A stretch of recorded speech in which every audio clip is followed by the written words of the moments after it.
तो कल हमने देखा था कि यहाँ देखिए आप इस भौतिक जगत में जो भी व्यक्ति है, चाहे से वो अपने आप को कितना ही सिद्ध समझते हो और कितने प्रयत्न करते हैं कि हम ये करेंगे तो हमें शांति प्राप्त हो जाएगी, वो करेंगे तो हम संतुष्ट हो जाएंगे, किंतु जो रिजल्ट है वो शून्य ही निकलता है। यही कहा जा रहा है। संयुक्त राष्ट्र संघ अनेक वर्षों से शांति के लिए यत्न कर रहा है, किंतु युद्ध अब भी हो रहा है। ठीक है, देखिए अब भगवान क्या कह रहे हैं। यच्चापि सर्वभूतानां बीजं तद् अहम् अर्जुन न तदस्ति विना यस्यान् मया भूतं चराचरम्। हे अर्जुन, समस्त प्राणियों का मूल बीज मैं ही हूँ। जगत में चर अथवा अचर ऐसा कुछ भी नहीं है जिसका अस्तित्व मेरे बिना संभव हो सके। चर अचर क्या होता है? चर मतलब जो चल सकते हैं, मतलब जो जीव है, जिनमें चेतना है, और अचर मतलब जड़ पदार्थ, जितनी भी नॉन लिविंग थिंग्स है। तो सभी के कारण कृष्ण है। ऐसा कुछ भी नहीं है जो कृष्ण के अस्तित्व के बिना संभव हो। कृष्ण खुद ये बात कह रहे हैं भगवत गीता के 10th चैप्टर के 39th श्लोक में। इस प्रकार श्री कृष्ण चर अचर संपूर्ण जगत के स्वामी है, प्रत्येक फल के अंतिम भोक्ता और लाभ पाने वाले हैं। हम अपने को अपने परिश्रम के फल का स्वामी मान तो सकते हैं, किंतु यह एक भ्रम मात्र है। तो देखिए ना, व्यक्ति कितनी कितनी मेहनत करता है, कुछ भी वो मेहनत करता है, इसका अर्थ ये नहीं है कि वो खुद की क्षमता से वो कर पा रहा है। वो कुछ भी कर पा रहा है, वो भी भगवान की कृपा से ही वो कर पा रहा है।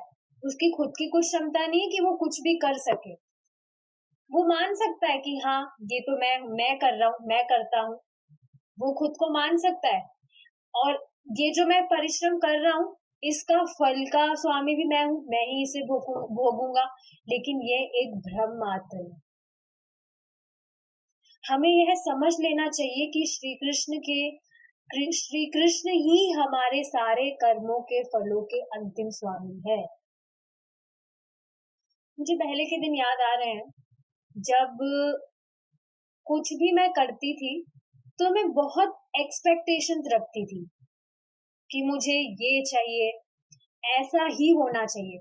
ऐसा होता है ना, व्यक्ति जो भी काम कर रहा है तो उसने जैसी प्लानिंग की है बिल्कुल वैसे ही काम होना चाहिए। लेकिन क्या ऐसा होता है? हमारी प्लानिंग से कुछ नहीं होता है, क्योंकि हम डूअर नहीं है। Krishna is the doer. Krishna करता है। हम कितनी ही प्लानिंग करें, लेकिन हमारे हिसाब से चीजें नहीं होती है। तो ये चीज समझनी चाहिए। भगवान स्वयं कहते हैं, कर्म करो और फल की इच्छा ना करो। तो इसका अर्थ क्या है कि हम कुछ भी काम कर रहे हैं, लेकिन उसका जो रिजल्ट है वो हम कृष्णा पे छोड़ दें। कृष्णा, मैं तो सिर्फ कर रहा हूँ, और वो ये भी देख पाता है कि जो भी मैं कर रहा हूँ वो मैं मेरी क्षमता से नहीं कर पा रहा हूँ। कृष्ण ही मुझे प्रेरित कर रहे हैं, कृष्ण की वजह से ही मैं कुछ कर पा रहा हूँ। तो वो यही देखता है कि मैं जो भी कर रहा हूँ भगवान, आपकी वजह से ही मैं कर पा रहा हूँ। तो इसका आने वाला जो फल है वो मैं आपको समर्पित करता हूँ। आप जैसा चाहेंगे वैसा ही होगा। तो और पता है, यही चीज करने में बुद्धिमानी भी है। हमारे हिसाब से वैसे भी चीजें नहीं होती है, नहीं ही होती है। हम कितना ही प्रयास करे, व्यक्ति कितना ही मर रहा है, कितनी ही तपस्या कर रहा है, उसके हिसाब से चीजें नहीं होती है। एक चीज समझने वाली क्या है, हम कुछ करना चाहते हैं, कुछ भी हम एक्सपेक्टेशन रख रहे हैं, तो हम उसको हमारी जितनी बुद्धि है, भौतिक बुद्धि, हम उसको उस हिसाब से देखकर करना चाहते हैं। लेकिन भगवान सर्व समर्थ है। भगवान को सब कुछ पता है कि हमारे लिए क्या सही है, क्या सही नहीं है। तो ऐसा कई बार होता है कि हमारी लाइफ में प्रोवोकिंग सिचुएशंस आती है, ऐसी चीजें होती है जो हमें लगता है कि ये तो सही नहीं हो रहा है हमारे साथ में, हमारे साथ ही ऐसा क्यों हो रहा है। बाद में जाके पता चलता है कि हाँ, जो हुआ वो तो बिल्कुल सही हुआ, अगर वैसा नहीं होता तो बिल्कुल गड़बड़ चीज हो जाती। तो ये चीज समझनी चाहिए, भगवान हमारे लिए जो करते हैं वो हमेशा सही ही होता है। उस टाइम पे लग सकता है कि सही नहीं है, बट वो हमेशा हमारे फेवर में ही होता है। ऐसा क्यों है? हम भगवान के अंश हैं, तो हमारे लिए भगवान गलत कैसे कर सकते हैं हमारे साथ? जैसे जैसे व्यक्ति भक्ति करता है, वैसे वैसे ये विजन उसका क्लियर होने लगता है कि मैं भगवान का अंश हूँ, तो मेरे जीवन में कुछ भी ऐसा घटित हो ही नहीं सकता है जो मेरे लिए गलत हो। स्पेशली भगवान अपने भक्तों के लिए पक्षपात करते हैं, पता है आपको? व्यक्तिगत रूप से अपने भक्तों का ध्यान रखते हैं कृष्ण। आप खुद देखिए, आप कहीं पर जॉब कर रहे हैं, आपके बॉस हैं और आप उनका बहुत ख्याल रख रहे हैं और उनकी हर आप बात मानते हैं, तो अपने बॉस के आप फेवरेट नहीं हो जाएंगे? आपके बॉस भी आपका बहुत ध्यान रखेंगे, एक अलग अटेंशन आपको देंगे, मिलेगी आपको अपने बॉस से। तो यही तो है, हम भगवान की बात मान रहे हैं, सारे हम जो भी भगवान कह रहे हैं उनके इंस्ट्रक्शंस फॉलो कर रहे हैं, तो क्यों हमारे साथ कुछ गलत हो सकता है? कैसे गलत हो सकता है? ये चीज सोचनी चाहिए। आप सोचिए, अगर ये चीज हमारे दिमाग में बैठ जाए तो परेशान रहने का, परेशान होने का तो कोई सवाल ही नहीं आएगा। कभी व्यक्ति परेशान होगा ही नहीं। क्यों? क्योंकि वो देख पाएगा हमारे साथ तो जो हो रहा है भगवान कर रहे हैं, और भगवान का प्लान तो हमेशा परफेक्ट होता है।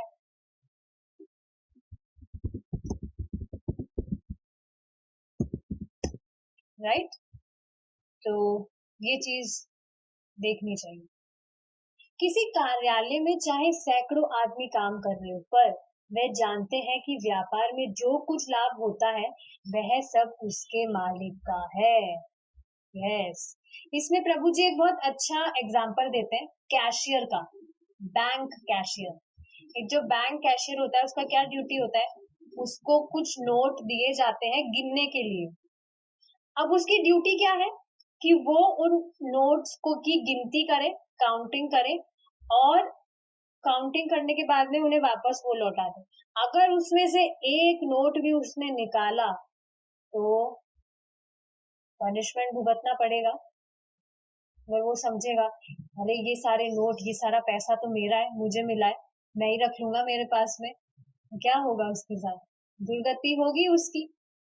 तो यही एग्जाम्पल दिया जा रहा है कि किसी कार्यालय में, किसी बड़ी सी ऑर्गेनाइजेशन में बहुत सारे आदमी काम कर रहे हैं, लेकिन वो जानते हैं उसका जो भी लाभ होगा वो मालिक का है। हाँ, बेनिफिट जो काम कर रहे हैं उनको भी होता है, ऑफ कोर्स इंसेंटिव्स मिलते हैं उनको भी, ऐसे नहीं है फ्री में वो कुछ भी काम कर रहे हैं। एक इंटरेस्टिंग चीज पता है, कृष्णा कभी फ्री में सेवा नहीं लेते हैं। आप कृष्णा के लिए थोड़ा सा भी कुछ करते हैं तो वो आपको अनंत वापस करते हैं। कभी सोचा है भगवान क्यों कह रहे हैं मुझे ही भोग लगा के खाओ, जो भी आ रहा है मुझे समर्पित करके खाओ? इतना इजी क्यों किया कृष्णा ने? क्योंकि कृष्णा वेट कर रहे हैं कि हम कब उनके लिए कुछ करें। कुछ करो, कुछ करो तो सही। भगवान बस ये देखते हैं कि कब मेरा भक्त कुछ मेरे लिए करेगा। बहुत कृतज्ञ है कृष्णा, तभी तो हमारे कुछ फॉल्ट्स को नहीं देखते हैं वो, हम उनके लिए क्या करना चाह रहे हैं सिर्फ उसी को नोटिस करते हैं। कृष्णा कभी फ्री में सेवा नहीं लेते हैं। हाँ, ये चीज है, भक्त कुछ पाने के लिए भगवान की सेवा नहीं करता है, उसको तो सिर्फ भगवान का प्रेम चाहिए होता है, पर फिर भी भगवान देते हैं।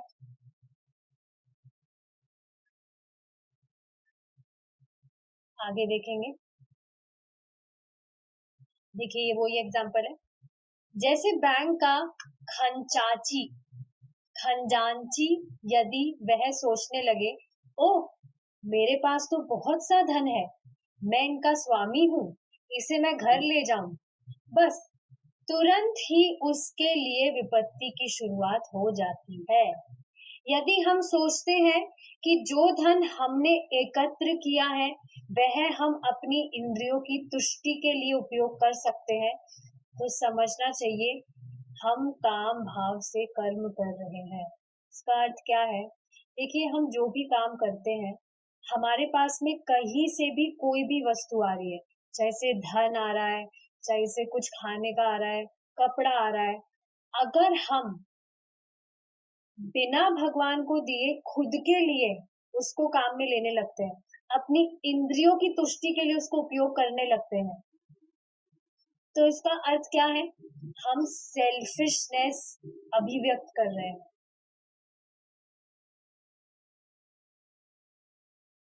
सेल्फिश का मतलब समझ पा रहे? सिर्फ खुद के बारे में सोचता है और वो कभी संतुष्ट नहीं हो पाता है। खुद की बताती हूँ मैं इतनी बड़ी सेल्फिश थी कि किसी के लिए भी मैं फ्री में कुछ भी नहीं करती थी। फ्री इन सेंस कि कुछ मुझे चाहिए होता था, निस्वार्थ भाव से किसी के लिए कुछ नहीं करती थी मैं, हमेशा खुद के बारे में सोचना था। और कभी सेटिस्फेक्शन भी तो नहीं मिला, हमेशा परेशान रहती थी मैं। तो ये चीज समझनी चाहिए कि जब व्यक्ति सेल्फिश हो जाता है, उसे कुछ नहीं दिखता है, जब वो अंधा हो जाता है, मैं भोगता हूँ, मैं मुझे ही संतुष्ट करने के लिए सब कुछ करना चाहता हूँ, संतुष्ट हो ही नहीं सकता है कभी, परेशान रहेगा वो, फ्रस्ट्रेटेड। किंतु यदि हम यह समझ लें कि हमारे पास जो कुछ है वह सब श्री कृष्ण का है, तो हम मुक्त है। ये चीज बिल्कुल है। आप देखिए ना, जो भी हम काम करते हैं कृष्ण को समर्पित करके करते हैं, कितना गिल्ट फ्री काम लगता है वो,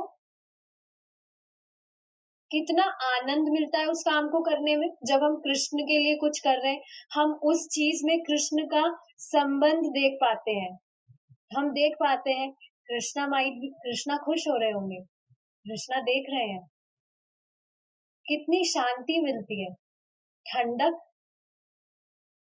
और पहले आप देखिए, जलन के अलावा कुछ महसूस ही नहीं होता था, बस जलन रहती थी हृदय में। स्पष्ट है, ये चीज कोई आर्टिफिशियल चीज नहीं है, आप खुद सोच कर देखिए इस चीज को। वही धन हमारे हाथ में हो सकता है, पर अपने को उसका स्वामी समझते ही हम माया के वश में चले जाते हैं। तो ऐसा नहीं कहा जा रहा कि आपके पास जो भी वस्तुएं हैं आप उनको काम में ना लीजिए, उनका इस्तेमाल ना करिए, पर कृष्ण को समर्पित करके काम में लीजिए, ये चीज कही जा रही है। अपने आप को स्वामी समझते ही हम माया के वश में चले जाते हैं। और माया जो है वो हमें प्यार से नहीं रखती है, हमें टॉफी नहीं खिलाती हूँ, हमें चाटे मारती हूँ, जूते मारती है।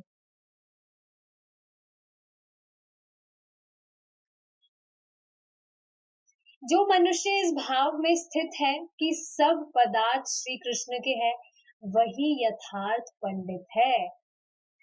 तो यहाँ पे सभी उपस्थित पंडितों को मेरा प्रणाम है। सब पंडित है हम, सब, हम कुछ भी कर रहे हैं उसमें कृष्ण का हाथ देख पा रहे हैं, पंडित है वह व्यक्ति। आगे देखेंगे। ईश्वास्यमिदं सर्वं यत्किंच जगत्यां जगत् तेन यत्केन भुञ्जीता माँ गृधा कस्य स्विद् धनम। इस ब्रह्मांड में जड़ चेतना जो कुछ है उस पर, उस सब पर परमेश्वर का नियंत्रण और आधिपत्य है। मतलब कृष्ण ही प्रभु है, कृष्ण ही कृष्ण ही सब चीज को नियंत्रण कर रहे हैं, मैनेज कर रहे हैं, और कृष्ण ही सबके स्वामी है। मनुष्य को वही वस्तु ग्रहण करनी चाहिए जो ईश्वर ने उसकी आवश्यकता के अनुसार उसे दी है। देखिए ये चीज भी है, जब भक्त भक्ति करने लगता है तो उसके लिए जो भी आवश्यक है भगवान खुद उसका उस चीज का अरेंजमेंट कर देते हैं। बिल्कुल मजाक की बात नहीं है ये। अपने आप कृष्णा किसी ना किसी को प्रेरित कर देते हैं और वह व्यक्ति आपकी मदद करता है। तो अब ऐसे नहीं है कि कोई व्यक्ति सोच रहा है कि मेरी आवश्यकता तो है कि मैं बड़ी गाड़ी में घूमूं, ये मेरी आवश्यकता है, इसके बिना तो मेरा चल ही नहीं पाएगा, या बड़े से घर में मैं रहूं, ये मेरी आवश्यकता है। नहीं, आवश्यकता मतलब क्या होता है? नीडफुल। हमारी जो वो सब आवश्यकता, वो सब नीड्स जिससे हम अच्छे से भक्ति कर सके, वो होती है आवश्यकताएं। हमारी डिजायर्स और हमारी नीड्स में बहुत अंतर होता है। और आप देखिए व्यक्ति अभी क्या कर रहा है, अपनी इच्छाओं को पूरी तो कर रहा है, पूरी करने में तो लगा है। तभी आप देखिए कि जिन व्यक्तियों की मतलब अच्छी अच्छी सैलरी होती है, अच्छे अच्छे पैकेजेस होते हैं, वो भी उनको कम पड़ जाता है। ऐसा क्यों है? क्योंकि इच्छाएं इतनी सारी है और अपनी इच्छाओं को पूर्ति करने में लगा हुआ है वो। तो कितना ही वो चाहे से अर्न कर रहा है, कम पड़ ही जाता है उसे। तो ये चीज समझनी चाहिए कि जो मनुष्य है उसको वही वस्तु ग्रहण करनी चाहिए जो ईश्वर ने उसकी आवश्यकता के अनुसार उसे दी है। दूसरी वस्तुओं को यह भली भांति जानते हुए कि वह किसकी है स्वीकार नहीं करना चाहिए, और जो अनावश्यक चीजें हैं उनको भी नहीं रखना चाहिए। आप देखेंगे जितनी हम वस्तुएं इकट्ठा करते हैं उतना उनकी देखभाल करने में टाइम खपता है। जैसे घर में डायन है, डाइनिंग टेबल समझ रहे होंगे आप, प्रभु जी बताते हैं। तो क्या जरूरत है उसकी? आराम से नीचे बैठ के भोजन नहीं खा सकता व्यक्ति? और उसकी देखभाल करने में भी कितनी मेहनत है, बाकी सारी भी काफी चीजें होती है। समझना चाहिए जो आवश्यक है उसको रखिए, बाकी चीजों को कट कीजिए आप। और अब तो सच में जो भक्त लोग हैं वो ये चीज एक्सपीरियंस कर पा रहे होंगे कि जैसे जैसे भक्ति कर रहे हैं तो घर में काफी सारी चीजें लगती है कि कोई ले जाए, इनको नहीं चाहिए, हमें ले जाए, जगह करे हमारे घर में, नहीं चाहिए हमें, हमें खाली चाहिए। होता है ऐसा। इसका अर्थ क्या है? हमारी जो अटैचमेंट वाली जो चीज है, वस्तुओं में जो ममता हो जाती है वो कम हो रही है। वस्तु इकट्ठी करने से उनमें ममता भी होने लगती है। ये मेरी है, ये लैपटॉप मेरा है, मैं इसको काम में लूंगा, किसी और को नहीं दे सकता। और आप तभी देखेंगे कुछ भी भौतिक जो वस्तु है हमारी, हमें पता है वो नश्वर है, अगर वो गुम जाती है, नष्ट हो जाती है तो कितना दुख होता है। क्यों? क्योंकि ममता है उन चीजों में। तो वस्तुओं को जितना हो सके कम इकट्ठा करना चाहिए। तो ये ईशोपनिषद में से था मंत्र एक। ईशावास्य अर्थात प्रत्येक वस्तु कृष्ण की है, यह भावना फिर से जागृत करनी चाहिए, केवल व्यक्तिगत स्तर पर ही नहीं अपितु राष्ट्रीय और अखिल ब्रह्मांड के स्तर पर भी, तभी शांति स्थापित होगी। तो ऐसा नहीं है जो हम सीमित वस्तुएं देख रहे हैं, हमारे जो कमरे में जो वस्तुएं हैं सिर्फ वही कृष्ण की है, नहीं, संपूर्ण ब्रह्मांड की बात हो रही है, पूरी सृष्टि। उसमें जो भी आप कुछ भी देखते हैं, छोटी सी छोटी चीज से लेकर बड़ी से बड़ी चीज सब कुछ कृष्ण का है। हमें कुछ समय के लिए यहाँ पर, को पता है, एक तरह से हमें फॉरेनर की तरह रहना चाहिए। कुछ समय के लिए हम यहाँ पे हैं, किराए से रह रहे हैं, जैसे किराएदार होता है ना, कुछ समय के लिए उसको पता है ये कमरा कुछ समय के लिए है, मैं यहाँ किराए पे रह रहा हूँ और कुछ टाइम के बाद में मुझे खाली करके जाना है यहाँ से। तो भक्त ऐसे ही रहते हैं, कुछ टाइम के लिए मैं यहाँ हूँ, अच्छे से भक्ति करके मुझे भगवान के धाम वापस लौटना है। अब सोचिए, जब ये हमारे मन में, हमारे दिमाग में जब ये थॉट रहेगा, तो क्या भक्ति के लिए भक्ति के साथ कॉम्प्रोमाइज करेगा कभी भक्त? नहीं करेगा। हम प्राय मानवतावादी एवं परोपकारी कार्य करने की मनोवृत्ति दर्शाते हैं। अपने परिवार, अपने देशवासियों और संसार के सभी देशवासियों के साथ मैत्री भाव रखने का प्रयत्न करते हैं, किंतु यह मनोवृत्ति गलत सोच पर आधारित है। देखिए, इसका मैं आपको एक एग्जांपल दूंगी, उसके बाद में हम रुकेंगे। आपको पता है, एक ट्रेन जो होती है उसमें हम यात्रा करते हैं। आप देखते हैं जिस डब्बे में हम बैठे होते हैं तो पास में और भी यात्री बैठे होते हैं, हमारी उनसे वार्ता होती है और हम उन्हें सदस्य समझने लगते हैं कि हाँ, हम सब मित्र हैं। कुछ टाइम के बाद जब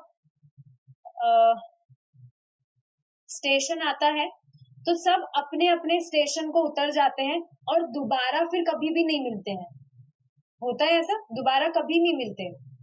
बस उस टाइम पे यात्रा की, यात्रा जैसे समाप्त हुई, अपने अपने स्टेशन सब चले गए, दोबारा कभी नहीं मिलेंगे। वैसे ही हम यहाँ कुछ समय के लिए हैं, ये ट्रेन रूपी भौतिक जो जगत है, हम यहाँ यात्रा कर रहे हैं। तो जिसे भी हम अपना बच्चा समझते हैं, अपना मित्र समझते हैं, अपना पिता समझते हैं, वो जिन्हें भी हम हमारा कुछ भी समझते हैं, वो भी एक यात्रा की तरह ही, एक यात्री की तरह ही यात्रा कर रहा है। तभी आप देखिए ना, जैसे ज्यादा मतलब पुरानी बात ही करते हैं, जैसे हमारे जो परदादा की बात करते या दादाजी की बात करते, जैसे मेरे दादाजी चले गए, तो अब मुझे पता नहीं है वो कहाँ गए और अब मैं उनसे कभी मिलूंगी भी नहीं। जैसे यात्री यात्रा करके निकल गया, जैसे उसका स्टेशन आया, अब कभी वो मिलेंगे नहीं। वैसे ही यहाँ से एक बार व्यक्ति जाने के बाद में कभी मिलता नहीं है ना, हमें पता भी नहीं होता कहाँ गया वो। तो ये चीज है, समझनी चाहिए कि सभी यहाँ पर यात्रा कर रहे हैं। यात्रा मतलब कि हमें जो समय मिला है, भक्ति करके यहाँ से हम तर जाए, एक फॉरेनर की तरह रहना चाहिए, यात्री की तरह रहना चाहिए इस ट्रेन में। जैसे ही हमारा स्टेशन आएगा, चले जाएंगे हम। तो ठीक है, हम यहाँ रुकेंगे, हमारा टाइम समाप्त होता है। Thank you so much for joining. We will meet tomorrow. Hare Krishna.